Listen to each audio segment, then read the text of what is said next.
Is it getting chilly where y'all at? Well, today I've got you something nice and warm to warm you up. Instead of going the plain chicken noodle soup when we're sick and everything, I tend to go to the little bit more spicy side of things. And I'm going to show you all how I do that today. I will give a short glimpse of the how to make the salsa that I'm using in this. But there is an actually fuller video and explanation of it on further down in the playlist. First step is pretty basic. Just gonna boil some chicken, whichever kind that you prefer. Legs, thighs, a combination of whatever. My preference is thighs, so that's what I've got going on here. Next up, we're gonna chop up some taters, carrots, and zucchini.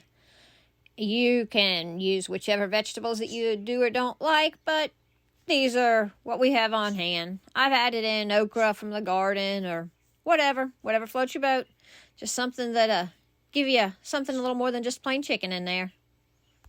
Once the chicken was mostly done, I grabbed a couple little small pack of corn on the cob and broke those in half and threw them in there. And it was about this time that I realized I'm going to either need a bigger pot or another one to split it up in. So, more to come. Next up is getting the salsa together.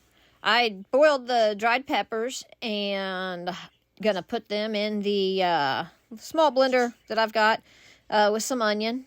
And usually you have to add in some broth and such too, which I didn't show, to get it to blend up smoothly enough. Even using my small blender, I still inevitably usually end up making more than I need because it ends up a little spicier than I tend on. But I usually put any of that leftover stuff in some real small little Tupperware containers or freezer, like the little to-go containers they give you like for salsa or dipping sauce or whatever. Throw those in the freezer, and if you're in a rush one day, wanting to make a quick soup or something, use those little frozen cups and they turn out perfect.